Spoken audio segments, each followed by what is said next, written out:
Chega mais ação, vamos juntos aqui analisar as últimas informações do Flamengo. O Mengão que venceu o Cusco na estreia da Copa Libertadores da América, mas a imprensa peruana tá reclamando do Flamengo. Vamos analisar aqui Renata Fã e Cicinho falando sobre essa partida e os comentaristas do programa da ESPN Brasil também falando aí sobre a vitória do Flamengo em cima do Cusco na estreia da Copa Libertadores. Chega aqui, daquela moral, explode o dedo no like. Se você não é inscrito aqui no canal Meu Mengão React, peço a você se inscreva, ative o sino das notificações. Assim você estará recebendo sempre as informações do Flamengo, tá bom? Deixe os créditos ao canal do Jogo Aberto e ESPN Brasil. Vamos lá para as informações do Flamengo. Falar de Libertadores e do Flamengo. Resultado excelente na altitude de Cusco. O problema é que os adversários peruanos reclamam demais da arbitragem. O Mengão não tem nada a ver com isso e lidera o grupo A. Sobre a questão da arbitragem, do VAR especificamente, o jornal AS, que é super conhecido da Espanha, colocou essa manchete aqui: Flamengo ganha com o escândalo do VAR.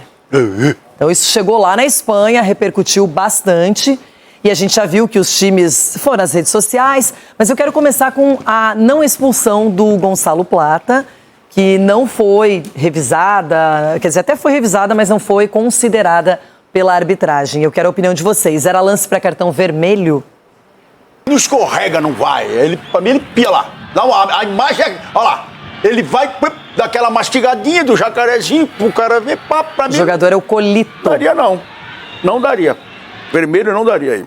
Eu daria vermelho, Renata. Eu daria vermelho porque ele acaba pisando, né? E segura um pouco o pé assim, mas depois ele vai e pisa em cima, ó.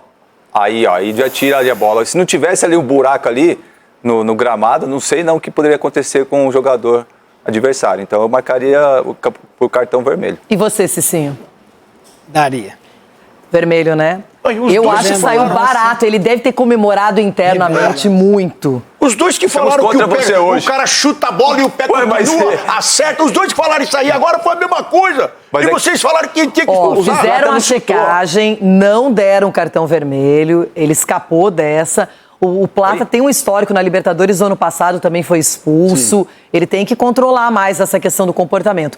Agora, o que chamou atenção foi o gol anulado também. A maneira como as linhas foram traçadas. Gente, geometria, ninguém foi nessa lição aí, porque até agora eu não consigo entender como que eles anularam esse gol. Essa é a tecnologia usada? Ok, mas a imagem é muito nítida. Pode brigar com a imagem, né, Renata?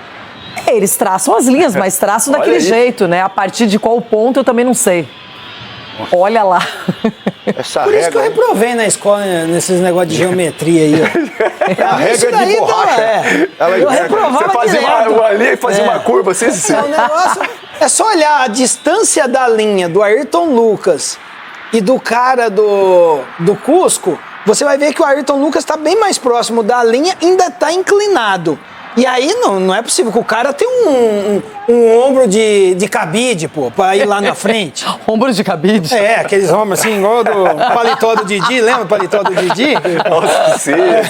E ainda teve um lance que poderiam ter marcado uma penalidade do Lucas Paquetá, porque a bola pega no braço dele dentro da área, só que a bola tinha saído antes, então a arbitragem desconsiderou a sequência da jogada. E agora eu pergunto pra vocês, tirando as polêmicas, que é difícil tirar as polêmicas desse jogo, mas, Ronaldão, qual é o tamanho do feito do Flamengo na altitude? Estreia de Libertadores, é o atual campeão, tem esse clássico contra o Fluminense no final de semana. E no sábado, né? Ele tá tentando recuperar a equipe ainda. Agora, quando você ganha de uma equipe como essa, na altitude, é sinal que o grupo tá bem coeso, né? E o que tem feito o Léo Jardim aí, na equipe do Flamengo, de diferente que fazia o Felipe Luiz, é de uma equipe agressiva. O time do Flamengo, ele é agressivo no começo da partida, tenta buscar o resultado, coisa que com o Felipe Luiz ficava mais cadenciando o jogo ainda para ver, fazer uma leitura do time adversário. Ele não quer fazer a leitura do time adversário, não, ele faz a leitura no vestiário e dentro de campo ele faz o time agressivo, para colocar o time da casa em dificuldade. Então, é uma estrutura nova no time do Flamengo que está dando muito certo aí. E Cicinho, pra gente finalizar esse assunto, eu tive a curiosidade de acompanhar que ele só repetiu 5 titulares do jogo do final de semana contra o Santos, preservando, sim, geral, pensando no clássico do Brasileiro. Exatamente, até porque o grupo do Flamengo, assim, é um grupo que acredito que o Flamengo classifica com tranquilidade, né? Se tiver essa mentalidade, porque o Flamengo sempre, quando se trata de Libertadores, mesmo que o time seja inferior, ele costuma sofrer aquela pressão desnecessária. E ontem foi de outra maneira, do começo ao fim, buscando o resultado. E tem grandes jogadores, né? Nem parece que estava com um time reserva, né? Porque os caras são tão bons, assim, o elenco é tão vasto que pro Leonardo Jardim é muito bom. E o Flamengo tem que continuar a vencer. E olha, outro candidatíssimo ao título, assim como o Flamengo, é o Palmeiras. Até com mudanças de técnico. Dessa vez, pelo menos, o início é bastante positivo pro novo técnico Leonardo Jardim ter uma sequência firme, pelo menos até o final do ano, certo, Pedro? Tudo bem, Bruno? Um abraço para você, abraço para todo mundo. Como diria o poeta Ronaldinho Gaúcho, Flamengo é Flamengo. Então é bom sempre esperar bastante, porque a gente nunca sabe. Lembrar também que o Paulo Souza, em 2022, fez uma fase de grupos quase perfeita, porque ele venceu todos os jogos, menos um, que ele empatou com o Tadieres, e aí ficou no 2-2, naquela época não tinha VAR, foi um gol que sofreu impedimento, então teria 100% de aproveitamento. Mesmo assim, não pintou nas oitavas da competição. Flamengo é Flamengo, diria o poeta Ronaldinho Gaúcho. O Leonardo Jardim falou ontem, como vimos aí, nós somos o Flamengo, então querendo impor o respeito na América do Sul, o Flamengo conseguiu isso ontem, uma partida bem boa, né? Na altitude, 3.350, talvez a melhor partida na altitude desde os 3-1 sobre a LDU em 2020 com o Rogério Ceni, ou Cienciano em Cusco também, 3-0 vitória em 2008. Então o Flamengo, como o retrospecto não é bom na altitude, mas ontem teve uma postura bem bacana, o time conseguiu render bem mesmo com desfalques também, né? Não tinha o Jorginho, Pulgar, Alexandro e Everton Cebolinha, mas conseguiu mais uma vez dar tranquilidade ao morador, hein, Jailson? E sempre com a turma de 2019 ali, botando aquele prato cheio de comida na mesa para os rubro-negros se refestelarem. Ontem não foi diferente, Bruno Henrique e Arrascaeta, os remanescentes de 2019. Flamengo estreia bem na Libertadores e aí dá mais tranquilidade para o restante, para a sequência, para a sequência da temporada, Bruno. A gente vai colocar então, Pedro, exatamente os números do Bruno Henrique no jogo de ontem, para ver como ele foi importante até o momento, claro, em que esteve em campo. Então ele fez um gol, finalizou 3 vezes, 2 no alvo, o primeiro então liderando o ranking do time, em ações na área do rival também, duelos vencidos, faltas sofridas e ações defensivas. Colocando então o prato de comida na mesa, como falou o Pedro Henrique Torre. Mais uma vez ele, o Arrascaeta, os caras ali de 2019. Isso é ruim, isso é bom, isso é uma constatação? O que você acha, Jailson? Mais uma constatação, né? Até porque, assim, o Bruno Henrique ontem titular, depois de bastante tempo, jogando ali para aproveitar a defesa, né, um pouco mais alta, a questão da altitude, então ele tendo ali um pouco mais de espaço para ele correr. Mas o Flamengo teve muito controle, gente. Assim, sinceramente, o Cusco é uma equipe fraca, cara. A gente tem que, né, trabalhar com a realidade. O Flamengo muito superior, tecnicamente, o Paquetá com muita liberdade, muito espaço, que geralmente ele não tem quando joga. Geralmente o armador, né, do Flamengo, seja o Paquetá ou o Arrascaeta, não tem esse espaço todo. E os volantes ali do Cusco estavam dando muito espaço. O Paquetá dominou e girou essa daí, por exemplo, ó. Ele dominou e girou sem querer, né? Na hora que eu tava falando. Mas ele dominou e girou algumas vezes com esse espaço para dar a pifada, né? Para dar o passe em profundidade, para dar um passe lateral, até para tentar a finalização. Ele tentando bastante finalização ali de fora da área. Então, ao meu ver, foi um jogo tranquilo. Até demorou um pouco para sair o gol.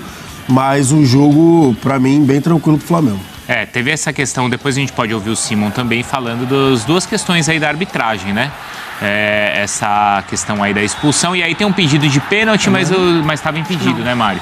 Tava o árbitro mostra ali. A bola saiu. A bola saiu. E também, ao meu ver, não foi braço, o Paquetá vira de costas ali. Não foi. Pra mim não foi nada. Não, eu acho que fica muito em cima, de fato, da expulsão do Plata, que não aconteceu, e do gol anulado, né? Mas, enfim, e a liberdade do Paquetá e ele também trazendo o jogo ali mais pra esquerda, com o De La Cruz também por ali, favoreceu o Plata também, né?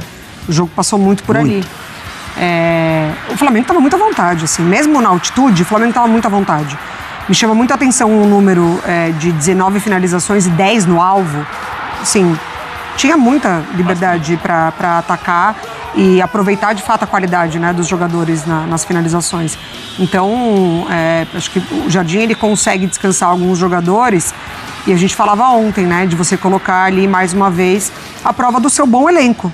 Porque é isso, né? Ele trocou o miolo todo ali, né, do meio de campo praticamente, e ainda assim o Flamengo ele teve um bom desempenho. Então, mas aí é legal que o Pedro, né, tá aí, e a gente falou sobre essa tranquilidade do morador, porque era algo que o Flamengo em edições anteriores da Libertadores não teve. Ontem mesmo a gente lembrou o jogo contra o Alcas. Sim. Que era um cenário até parecido e o Flamengo tropeçou. A parte diferente, né? Vamos botar entre os dois times que fizeram a final da última temporada também, Flamengo e Palmeiras, que tem se destacado nesses confrontos de Libertadores, é que o Palmeiras, em fase de grupo, geralmente deita e o Flamengo tem dificuldade, né? Mas isso já é algo do Jardim, será? Ou é uma situação, do jogo de ontem, ou dessa experiência que o time acaba conquistando também? Não, então, eu achei o time de ontem muito organizado. Também. O Flamengo, pra mim, estava muito organizado, estava muito nítido qual era a ideia de jogo, o que era necessário fazer. Everton Araújo era o cara da sustentação, replicando basicamente o que o Pulgar faz quando ele está em campo. Então, na saída de bola, o Everton Araújo descia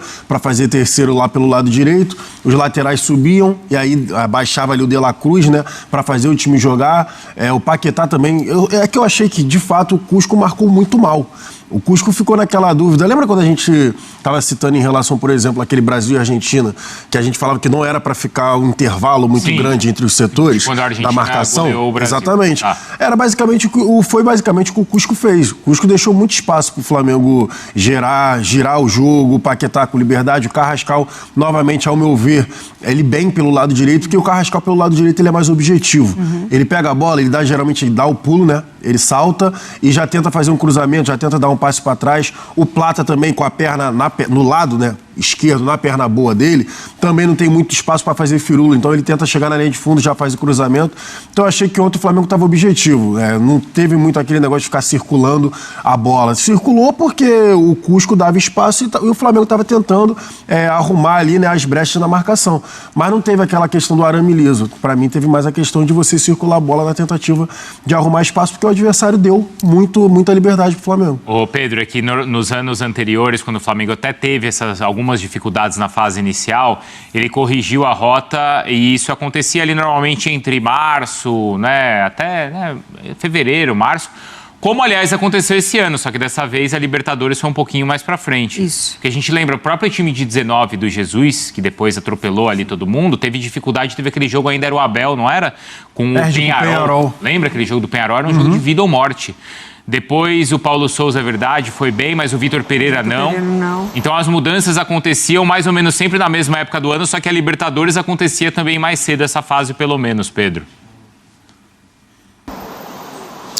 O calendário desse ano é diferente, né? Então ele antecipou muitas questões e talvez até dessa tradição do Flamengo de trocar técnico, trocou até antes também. Então isso acho que modificou nesse sentido. Em abril, geralmente, quando tinha a final do Carioca, o Flamengo não se dava muito bem, etc. Aí tinha essa troca ali, então geralmente é o que acontecia. Mas ontem o time foi bem sólido, né? Parece que depois daquele tumulto que teve contra o Red Bull Bragantino, o time voltou bem sólido mesmo, via a equipe ali no 4-1-4-1.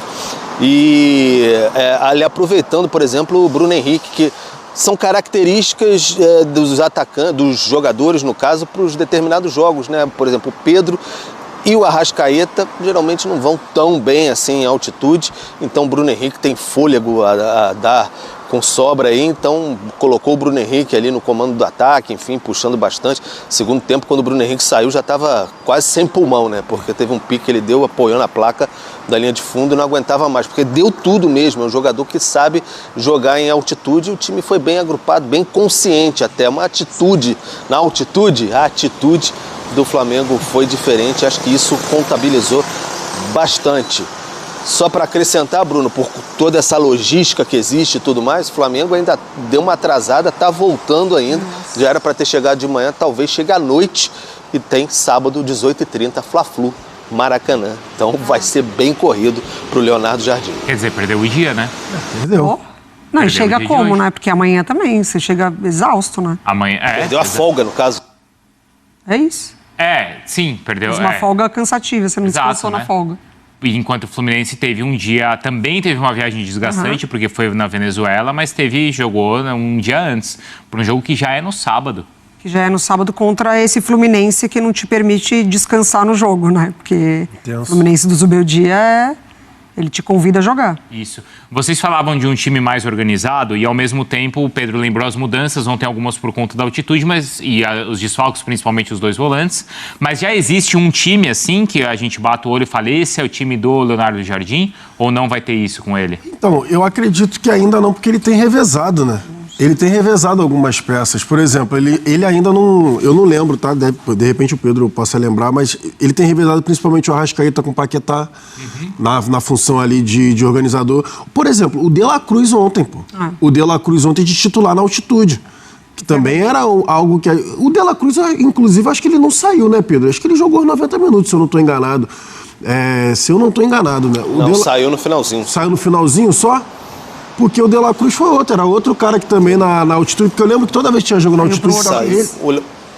Pode falar, Pedro. Léo Ortiz entrou no lugar dele 39 do segundo tempo. É isso, 39. É que eu fiquei na dúvida em relação ao Everton Araújo. Mas o De La Cruz, toda vez que tinha jogo na altitude, o De La Cruz e o Alan. Eles não atuavam. Sempre tinha essa questão do De La Cruz e do Alan. Então, também uma outra sinalização positiva, o De La Cruz atuando bem, jogou bem também. Mas não vejo, eu vejo assim, que o Leonardo Jardim, ele tem colocado as posições já, né, de alguns jogadores. Por exemplo, o Carrascal vai ser mais utilizado pelo lado direito. O Plata, ele já está utilizando mais pelo lado esquerdo. O Paquetá, talvez reveze com o Arrascaeta para ser esse organizador. Bruno e Pedro. O Bruno Henrique e o Pedro. Então, acho que as funções estão bem estabelecidas com o Leonardo Jardim. Ainda nessa função ali de segundo volante tem o Saul, né? Tem o Saul, mas o De La Cruz também, que foi bem ontem, mais intensidade, né? O Jardim, ele falou ontem, não sei se o Pedro reparou, mas ele falou assim ontem, Mari, que o De La Cruz voltou muito bem da data FIFA. Falou.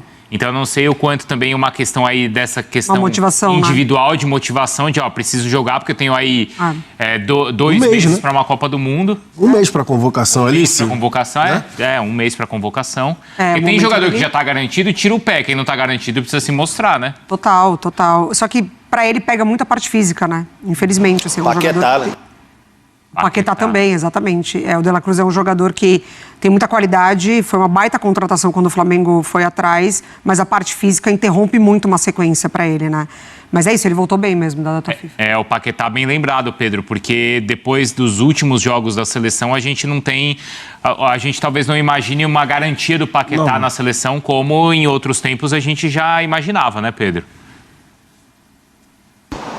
Me parece agora que ele até corre para tentar superar uma vaga ali. O Danilo foi muito bem, né? Na última data FIFA, então fica como uma grande ameaça.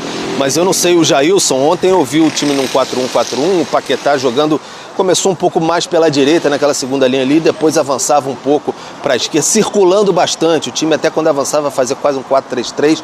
Então o Paquetá teve mais liberdade, me lembrou... Até citei ontem, o Paquetá na época do Maurício Barbieri, na época do 2018, que ele jogava ali ao lado do Diego e tal, que ele foi muito bem. Então foi uma posição ali que o Paquetá tendo mais liberdade. E acho que a questão do revezamento Paquetá-Arrascaeta nem chega a ser tanto tática, é mais física mesmo, para resguardar um ou outro jogador e ter essas duas possibilidades. Então, eu acredito nessa... A liberdade que ele teve ontem é difícil ele ter, né? Exatamente, porque aí ocupa, né? Porque talvez se com o Arrascaeta em campo ocupe aquele espaço também, né? Quando tanto o Paquetá quanto o Arrascaeta, quando eles estão únicos, né, de organizador, como 10, eles têm o campo todo ali para flutuar. Ontem o Paquetá claramente estava buscando as costas dos volantes e os volantes do Cusco não perceberam. Porque ele ficou lá de um lado para o outro, os caras não perceberam o tempo todo. Mas eu tô com o Pedro em relação à parte física. Nessa questão também acho que é muito por conta de você evitar um desgaste maior das duas peças, mas eu também ainda acho que tem uma questão tática ali de ocupação de espaço, cara. Eu não sei como seria a montagem do Paquetá e do Arrasca juntos. E contra o Fluminense, mas aí, Jailson, ele não vai ter essa liberdade, né, contra os volantes do Fluminense. Pedro, pode concluir, tá? E a gente vai dar sequência aqui também aos outros jogos da Libertadores. Tá, não... Só para concluir, porque o Arrascaeta, ano passado, como ele foi bem gerenciado, ele jogava como segundo atacante, basicamente, entrava demais na área, por isso que foi tão artilheiro. Acho que tem esse encaixe, é possível. Inclusive, em 2020, no iniciozinho do Jorge Jesus pré-pandemia, ele começou a utilizar o Arrascaeta como segundo atacante num 4-4-2. Então, ontem o Arrascaeta entrou, ficou ali mais à frente, deu no que deu, guardou mais um. É isso aí, nação. Tá aí as últimas informações do Flamengo. Então, o Mengão conseguiu essa boa vitória em cima do Cusco por 2-0, né? E então, eu acertei o palpite, hein? Eu falei que seria 2-0 e deu 2-0. Se quiser ver os vídeos anteriores aí, pode buscar que você vai ver. Agora é o seguinte, nação, olha só. Entra agora no nosso, inclusive, já entra agora no nosso grupo de palpites esportivos. Você que quer fazer a sua fezinha, vai lá e entra, porque, cara, tá demais mesmo. Inclusive, pra você que já está lá, você vai estar concorrendo ao manto do Mengão no dia 15 de abril. Já na próxima semana vai ter o primeiro sorteio pra você que tá lá no grupo. Então, pra você participar, você tem que estar presente lá. Corre lá, porque aí dessa maneira você vai estar participando, ó. E olha só, no nosso grupo de palpite ontem, ó, teve o palpite do dia. Cara, a gente pegou essa múltipla odd 11. De R$100 pra R$1.000. Pra 1.100, quer dizer. Tá aqui, ó. Só você acompanhar lá, entra lá no grupo que você vai ver. Os palpites tá top demais. Então entra lá que você vai ver. E no dia 15 de abril vamos realizar o sorteio do manto do Mengão. Para você participar, você tem que estar lá no grupo, então corre lá. No link vai estar no primeiro comentário fixado aqui do vídeo. É só você ir no primeiro comentário fixado, tem lá o acesso para você entrar no nosso grupo de palpites, tá bom? Olha, nação, muito obrigado por você estar aqui até o final do vídeo. Não se esqueça, deixa o seu like, se inscreva no canal, ative o sino das notificações. E o Flamengo, hein? Rumo ao penta da Copa Libertadores da América. Torcer para que venha dar tudo certo, o Mengão conseguir mais um título nesse ano.